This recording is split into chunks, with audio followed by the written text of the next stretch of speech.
Hello friends, good morning. Welcome to my amazing सा प्यारा सा channel Physics Universe. I hope you are all fine at your home and we are enjoying this online lectures. So today our topic is the Earth's magnetism. So ये जितने भी बाहर magnets है, जितने भी मैग्नेट्स है, वो वर्क किस वजह से कर कर सकते हैं? तो उसकी वजह है खुद अर्थ का एक मैग्नेटिज्म होता है। तो due to that earth magnetism bar magnet और सारे मैग्नेट्स हैं वो वर्क कर रहे हैं। सो ये जो अर्थ का मैग्नेटिज्म है उसकी जो पर्टिकुलर वैल्यू है एंड दैट इज 10⁻⁻5 टेस्ला। तो अर्थ की जो मैग्नेटिक फील्ड है उसकी स्ट्रेंथ बोल सकते हैं 10⁻⁻5 टेस्ला। ओके, अब क्वेश्चन है कि अर्थ का खुद का मैग्नेटिज्म कैसे मिल सकता है, उसका खुद का मैग्नेटिक जो फील्ड है वो कैसे हमें मिल रहा है। सो वी नो दैट कि अर्थ की जो सरफेस है that surface is far very far away from the core. So उसकी जो सरफेस है उस पे बहुत सारे एलॉयज है लाइक आयरन एंड निकल। तो ड्यू टू इलेक्ट्रिकल इंट्रैक्शन उसके कारण जो हमें जो चार्जेस का मोशन होता है उसके कारण इलेक्ट्रिसिटी मिलेगी and due to that electricity we get magnetic flux magnetic field. Clear? तो इलेक्ट्रिक करंट से वहाँ पर मैग्नेटिक फील्ड मिलेगा। ओके, आफ्टर दैट वो जो मैग्नेटिक फील्ड है हम लोग उसको एज्यूम कर सकते हैं कि जो हमारा अर्थ है वो as a bar magnet act कर रहा है। मतलब कि एक बार मैग्नेट हमने रख दिया है ऐसा हम लोग बोल सकते हैं। कहाँ पर रखा है? तो that bar magnet is placed at the centre of the earth, ऐसा हम लोग बोल सकते हैं। तो ये जो मैग्नेटिक फील्ड है वो एक इनसाइड प्रॉपर्टी हो गई, मतलब कि बहुत ही अंदर से जो अर्थ की सरफेस है उसके जो सेंटर है वहाँ से मैग्नेटिक फील्ड जनरेट हो रहा है, ऐसा हम लोग बोल सकते हैं। ओके, फिर ये जो मैग्नेटिक फील्ड है उसके हम लोग कुछ डायरेक्शंस देख लेते हैं कि कैसे हमें वो डायरेक्शंस मिलेगा, कौन सा एंगल है। सपोज के this one is my earth. Clear? अब वी नो दैट अर्थ क्या कर रहा है, स्पिन कर रहा है।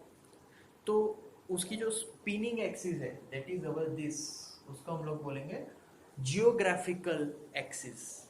तो ये हमारा जियोग्राफिकल एक्सिस हो गया। जियोग्राफिकल एक्सिस का ये नॉर्थ पोर्शन, नॉर्थ पार्ट, उसको मैं बोल दूंगा geographic north pole. This one is geographic north, तो उसके ऑपोजिट हो जाएगा साउथ। साउथ का ये हो गया geographic axis, geographic part. Okay, so ये जो मैंने ड्रॉ किया, अगर उसका मैं इक्वेटर बोलूँ, जियोग्राफिक इक्वेटर, सो वो उसके परपेंडिकुलर कुछ ऐसा प्लेन मिलेगा and that axis is exactly perpendicular to this geographic axis. Okay, now अब बात करते हैं मैग्नेट्स की, मैग्नेटिक एक्सिस की। तो we know that magnetic axis थोड़ा टिल्टेड है अकॉर्डिंग टू जियोग्राफिक एक्सिस, और वो थोड़ा टिल्टेड कुछ इस टाइप से मिलेगा। क्लियर? सो वो जो एंगल बना रहे हैं with the geographic axis, that angle is 11.3 degree. So this is our magnetic axis।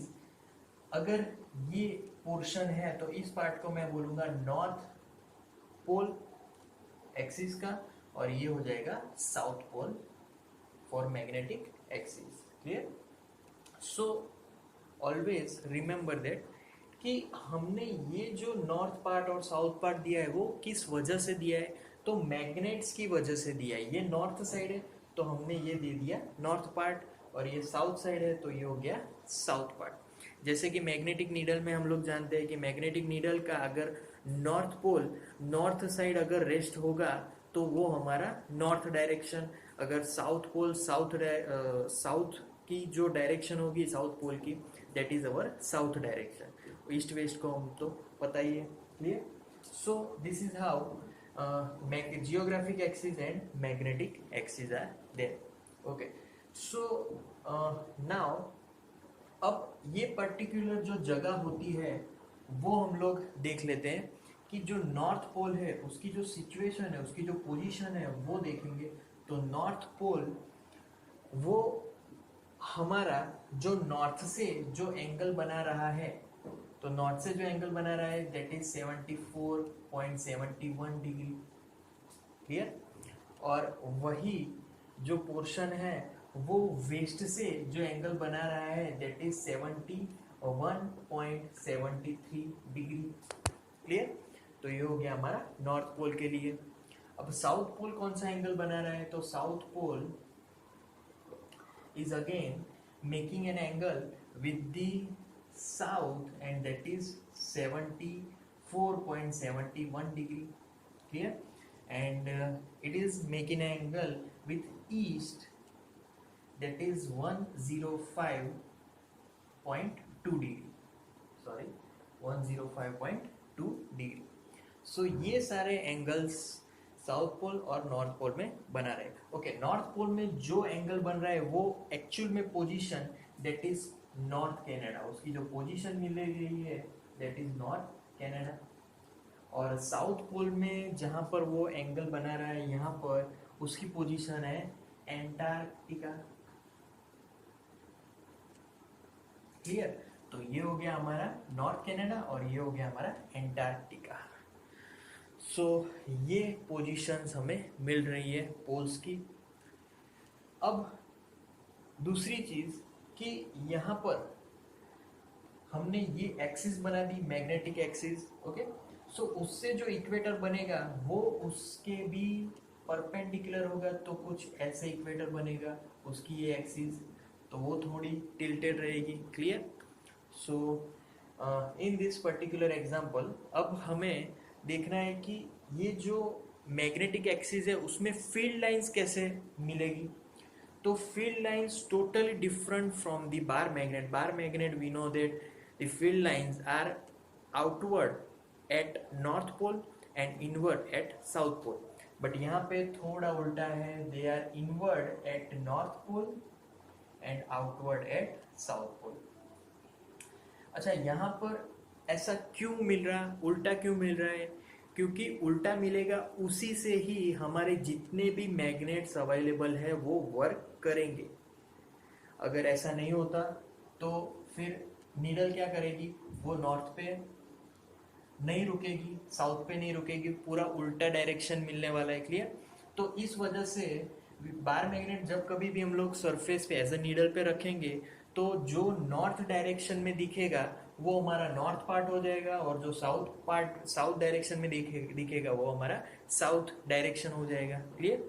तो हम लोग ऐसा बोल सकते हैं कि ये एक बार मैग्नेट है, तो बार मैग्नेट के अंदर जो नॉर्थ है वो बार मैग्नेट के अंदर एज अ साउथ एक्ट कर रहा है, और जो साउथ है वो बार मैग्नेट के अंदर नॉर्थ एक्ट कर रहा है।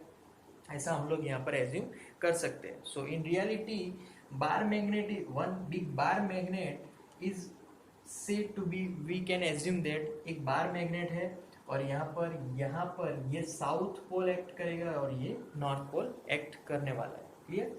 सो that's the earth's magnetism. Thank you so much guys for listening my video lectures till the end. That means a lot to me. Thank you very much.